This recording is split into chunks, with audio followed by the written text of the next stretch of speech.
Okay, welcome to Devorah Leah Torah class, and now we're ready. Was it 2026? Is that correct? January, was it 6th today? 7th? Okay, welcome everybody yeah, I see the 7th here, and it's the 18th day of Teves, 5786. All right, let's get going here. So it's a very interesting topic that we're going to discuss today, and hopefully you'll find it beneficial. Okay. Okay, so we find that Moshe Rabbeinu, okay, Moses, that he was the whole story how he had to escape Egypt, and he was in Midian while he was taking care of his father-in-law Yisro's sheep. He saw the God appeared to him in the bush, right? He saw the burning bush, and he didn't know what's all about. He went to say, it's strange, it's burning and nothing's getting consumed. What's happening over here? And he went and checked it out, right? And then who was it? As you probably all know, it was God revealing himself to Moses in the thorn bush and telling him to go down to Egypt, take the Jews out of Egypt. Moshe, as you know, refused. He didn't want to go. And you know how long he was refusing for? Surprisingly enough, 7 days he was negotiating the deal. Negotiating with God, trying to say he's not the right person. He's not the right person to do the job. Not suitable. It should be his brother Aaron. It should be Ishan. After 7 days, finally agreed, and Moses went down to Egypt. Okay? How did he go down to Egypt? What does Torah say? He took the donkey, okay, and he wrote,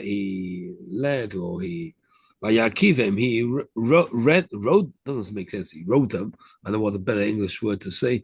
He made them ride on the donkey. All right. And his wife and children on donkey. Okay. That's what Torah tells us. Comes Rashi, and Rashi gives something very interesting comment. And you're probably pretty amazed with Rashi's commentary here. This is a donkey, a special donkey. You know what's so special about this donkey? This donkey was the donkey that that Abraham used to the binding of Isaac. He went a donkey, right? He took his stick and his stuff with him, and he used the donkey. Here is the donkey that Moshe used, right? And if you want to look right, and this is the donkey that Mashiach will come. King Messiah will ride on the donkey, the same donkey. Whoa, must be quite an old donkey. It was it's from the time of Was it the same donkey and the Balaam, and the cursing, the no, Matru? no, no, no, no, no, no, no, no. Different donkey. Okay. Yeah, not How the long do these donkeys live? Like 200 years or? more than 200 years. This donkey is 4,000 years old.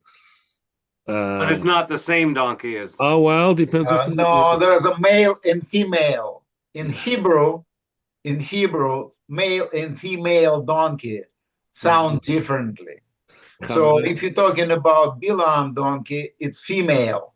This donkey is a male Oh, donkey. sorry, There's a big correct, difference. correct. In Hebrew, a female donkey is aton. A male donkey is called chamor. Okay, now in our verse it's chamor. Okay, so now actually, is it the same donkey? So there is come the Gur Aryeh wants to say it's not the same donkey. It's just it's a concept, the idea of a donkey.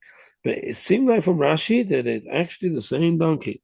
Believe it or not, the donkey must be pretty old by now. But listen, the Jews in Egypt 3,000 years.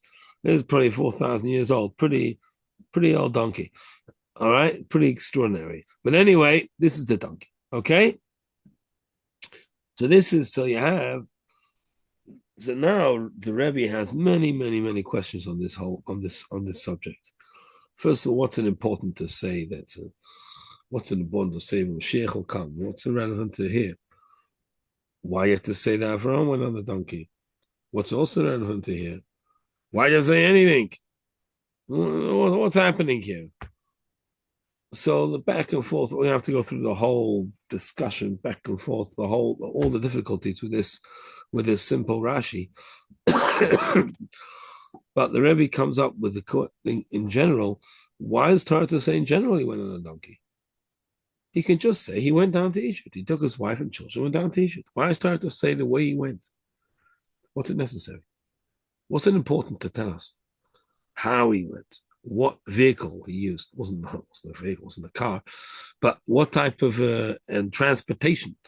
What's it necessary to say the transportation that he used? And interestingly enough, you want to know something interesting? You know Ptolemy, you heard of Ptolemy, have you? You know he forced the Jews to translate the Torah. He put them in the time of the Second Temple. Look, you know when the first time Torah was translated, it was the time of the Second Temple. And there was a Greek king called Ptolemy. And he wanted to know what the Torah says. Okay. And how can he get a true translation? So he went and took 70 rabbis, forced them, and put them in 70 different locations. Okay. And no one shall have communication with each other. And said, translate the Torah. And that way he'll get a clear translation because each one will not know what the other one is doing. So they have to do the truth. And that way he'll get a clear translation. That was not a good thing, by the way. It's a very negative thing. Because when Torah is translated to Greek, that's when Jews started studying Greek culture, and that's when the whole story of Hanukkah happened. People started assimilating to the non-Jewish way of life. But anyway, so back to here, but they changed 10 places. And God gave the initiative to all 70 rabbis to make the same change. So the Talmud didn't catch it. Okay? And one of the famous change is Bereshis bar Elokim, God created the world, right? So they translated it as Elokim bar Bereshis. They put the words backwards. God created the beginning, because if they're right at the beginning, God created it, Ptolemy might think there was a certain God called Bereshis, and he created God. Bereshis bar Elokim, Bereshis, the God Bereshis created God. There's some idol worship called Bereshis, and he created God. So they changed the text and put God created the beginning. So now, why am I telling you this? And now Parshas another one. They all translated, and they didn't say that Moshe rode them on the donkey. They said that they changed it, and they put Moshe. He rode them on things that carry people.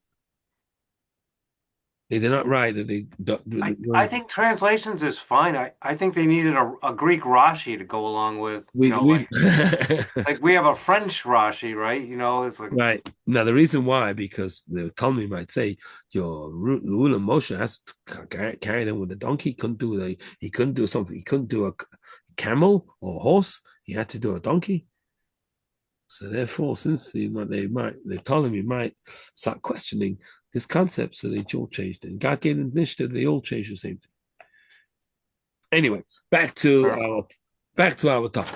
So, what is this idea of this donkey, and why in general? Why is Torah enough to tell us how Moshe went down? Just how he took his family, his wife and children. Just say he escorted them to Egypt and finished. So what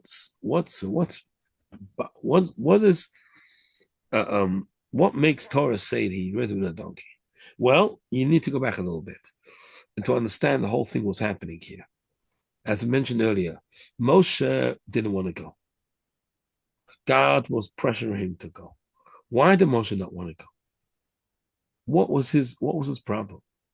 To save the Jewish people, come on. Can you imagine you had the chance to take the Jewish people out of Egypt? Why should he refuse?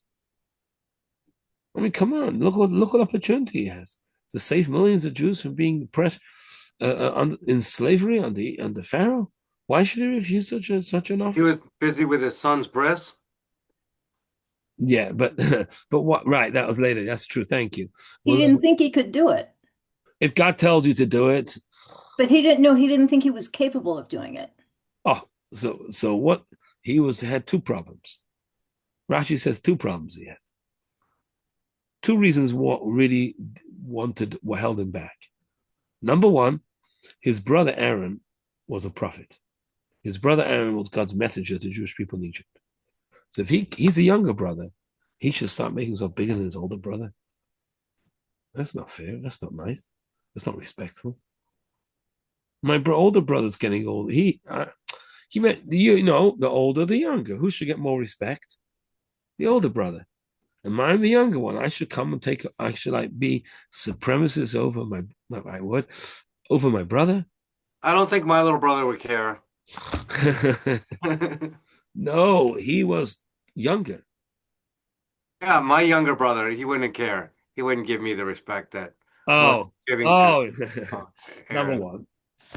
And even if you're going to say, and now you don't actually, Aaron, Hashem said to Moshe, don't be upset. Aaron is not going to be disappointed with you. He's not going to be jealous of you. Aaron is not going to be angry or have any jealousy towards you. Don't worry about that. But still, Moshe's perspective is not respectful for me to do such a thing. Even if my brother doesn't mind, my brother will forgive, and my brother will, he's a good person, and he wouldn't mind, and he'll put himself. But still, it's not appropriate. I don't feel it's appropriate. I should be the big one over my brother. Even if my brother doesn't mind. That's number one. Issue number two was, he said, look, the Jews are going to go to exile. They're going to be redeemed. I'll take them out of Egypt. They're going to go to exile again. They're not going to be redeemed forever. They're going to be enslaved again. There's going to be another exile. And finally, there'll be the final redemption. Why don't you make a final redemption right now? I'm not going to be the future redeemer. So why can't you make the Mashiach, the final redemption, right now? Why are you making this process? I should take them out. Jews will come out. Go to Israel. Later on, there'll be exile. Then there'll be another redemption. Then there'll be exile again. Then there'll be another. And finally, Mashiach, Messiah, will come and redeem all the Jewish people. Make the final right now. That's what Moshe is concerned about. Okay? So to answer these two issues is the donkey. The donkey is going to answer these two problems, these two issues.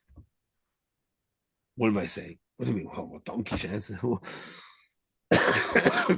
First thing is, the donkey reminds us of the time of the Akedah, right? When God told Avram to bring his son as a sacrifice, bind his son and bring him as a sacrifice. Wow, wasn't that his only son? God promised him this son is going to be the Jewish people. And a father whose child's born to his age of 99 years old, or 100 years old, 100 years old, and he's going to bring up. Okay, God said he'll do it with pain or with trepidation, he'll do it, but not with so excitement. And here we see Avram did it with all the excitement. He got up early in the morning. He went and did it at the command of God, even though it had no sense at all. But his dedication to God was beyond anything. Can I ask a question? Yes. It does say, I've always puzzled about this. It says, Avram says to the other two youths that are with him, yeah, stay here and we will return. Yes. So he had some prophecy. What does he mean? We will return. Very good. Rashi quotes that. And Rashi tells us he said prophecy, not even realize what he's saying. He didn't even realize what he was saying. That's correct. He didn't even realize that he said that. God, he said a prophecy, not even noticing what he said. Afterwards, it became revealed that he actually wasn't in vain. That's what will happen. But he didn't know. While he said it, he didn't even realize what he was saying. He said, I will return. He used the word we, not even realizing. He says, I hear you. It's called Nibba v'leyoda ma nibba. He said prophecy, not even knowing what prophecy he said. Okay, back to our topic. So, Moshe Rabbeinu is going Hashem's telling him, take the donkey. No, it's the minding you that do it like with excitement, like Avram. Just like Avram went to the Akedah with excitement. So you also should go with the excitement. That's the I think it's symbolic. He's saying Moshe finally gave in and he goes, I'm all in, I'm going, I'm taking the donkey, and I'm going back. We want to see the Moshe's two concerns were God responded to him. That's his symbol of saying he's like, I'm okay with those two things. Right. So and we're answering both issues. Oh. The issue number one that he was worried about his brother and he didn't want to go because he was afraid and all that. God told you to do it, with simcha. Just like Avram went with the simcha, with the joy, with the happiness, the same thing you should go with the happiness. That's number one. Therefore, that's the donkey. So the donkey is teaching us the first message to answer Moshe's first claim that he didn't want to go over his brother. Go with simcha, go with joy, because God tells you to do it. You don't need any other explanations. God tells you do it with joy. Number one. Issue number two. What's issue number two? Issue number two is that he's not going to redeem him in the future. No, your process of taking the Jews out of Egypt, that is the beginning of the future too. It's part of the process. It is. What you're taking them out now is part of the process to redeem them in the future. And actually, our sages tell us, Huga Rishon, Huga Elachrin. Moshe is the first redeemer and the last redeemer. Moshe is not Mashiach because Mashiach is from a different tribe. Moshe is from the tribe of Levi, Mashiach from the tribe of Yehuda. But the idea, the beginning, it started with Moshe Rabbeinu. So both issues will be addressed with this donkey. Okay. Now, if you look at the donkey, okay, with this donkey business now, it was used twice and going to be used a third time, but each time it's described in a different matter. Everything's exact in Torah, nothing is random. The first time, Avram I think it means he got the donkey kind of ready. He saddled the donkey, right? He didn't use it himself. He just put and Yitzchak not either. He put the stuff on the donkey, but he controlled the donkey, made the donkey go with him. See, donkey comes from the word chumrios, which means materialism, physical materialism. It's not only, donkey, chamor is a donkey, but it comes from the word chumrios, which is material, right? Materialism. That's chamor. So the first time you have the chumrios, Avram controls it, doesn't use it for himself. He controls it the cost. The second time, Moshe himself did not use it. Torah is very clear. He put his wife and children on there. He didn't. It wasn't yet ready for him. Excuse me. He was not ready yet to use this donkey. It's good enough for his wife and children, not for himself. What about Mashiach will come? He says, Oni v'roichev ala chamor. He's poor and he's riding on the donkey. What does it mean, poor? Say a commentator say, no, only literally. Poor means oni comes with avsan, and onov. Onov means humility, humble. Right? So what's the three stages here? So what's the idea? The idea is you have the world. Okay? The world is negative. You see many negative things in the world. How do you deal with it? There's so much up. The world is so full of, as I say, full of schmutz, full of negativity. How do we handle all this? Well, there's different approaches. One is I'm just gonna break myself, not let the world have any effect on me, and I'm going to excuse me. Here we go. I'm going to not let myself have any benefits, any pleasures, lock myself up in Torah. Like a bubble.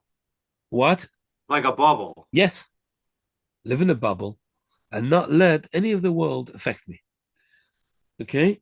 And if I'm not going to let my body, my physical body enjoy the world at all, I'm going to be locked up myself and not care so much about my health and not care about my body so much and not going to care at all about my body. I only care about Torah, prayer, and that's it. That way I won't be affected by the world. The world will not affect me in any way. That's one approach. Another approach is no. We've learned this many times over the couple of years already when we have these talks. Number two, the idea is we're going to take the world, okay, the world that we're involved in, and we're going to utilize it to serve Hashem. We're not going to break this world. We'll take things that we have. I know, right here, I have a computer, a laptop, and we can learn Torah on a laptop. Here we go. We've taken a laptop, which you can use who knows what, and we're sitting here and learning Torah. That's amazing. You can actually have a class, and one guy sitting, you have people all over the country here, different parts of the world, wherever, and you can all say learn Torah. That's wonderful. You take the world and you utilize it for Hashem. That's number two. Number three, not only utilize Hashem, the world, the things itself come holy. Material part of the world, everything is going to come holy. Not only utilize it for holiness, that alone comes holy. Okay? And these three stages is Avraham, Moshe, Mashiach. Okay? These three steps, so to say. Avraham Avinu, Abraham, he was before Torah was given. That time, the world was no way a vessel for godliness. As we learned many times, you couldn't take Kedusha. You couldn't take a piece of paper and bring Kedusha, bring holiness on a piece of paper. You can take a piece of paper, write God's name, and throw it in the garbage. Had no holiness whatsoever. You couldn't bring Kedusha, you couldn't bring holiness to any of the things in the material. All you can do is make the material, the world, not distract you from serving God. So Avraham Avinu had to tie up this donkey. In other words, the physical material had to be tied up.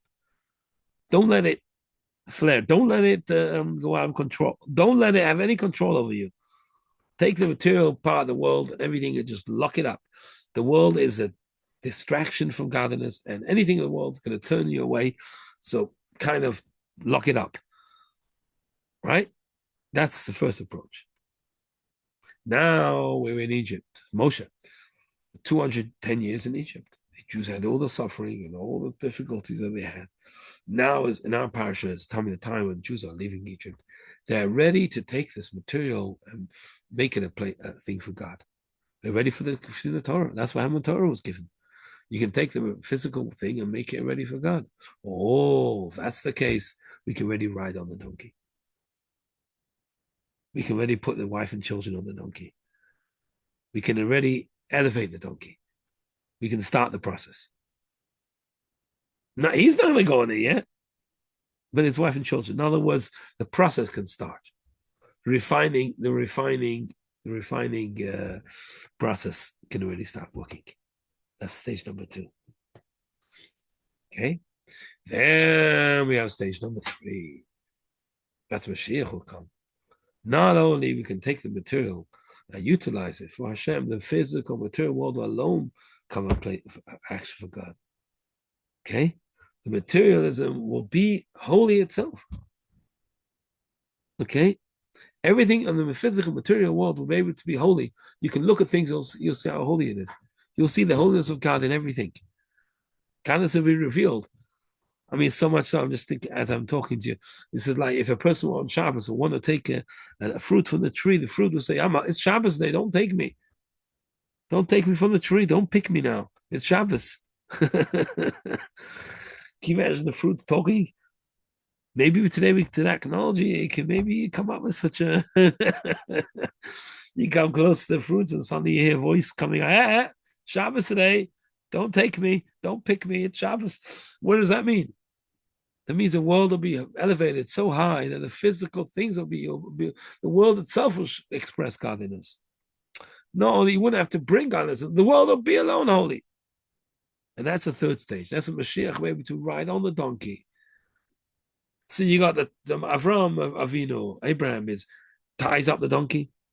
Material that to be locked up. Can't let it express itself. Be very careful. Lock it up. Comes Moshe, you can start to use it already. You can start refining the work. The cleansing process already started. You can start elevating, take the physical things and utilize it for Hashem. It's not yet holy, but you can use it for godliness. And the third stage, Mashiach, the actual water is already holy. And now everything is in a holy situation. So this, I mean, okay, I really hope you enjoyed this topic. Very interesting. Thank you, Rabbi. See you soon. See you soon. Yeah, the minyan at 7:45. Thank you, Rabbi. Thank you. Thank you. Thank you. Be well.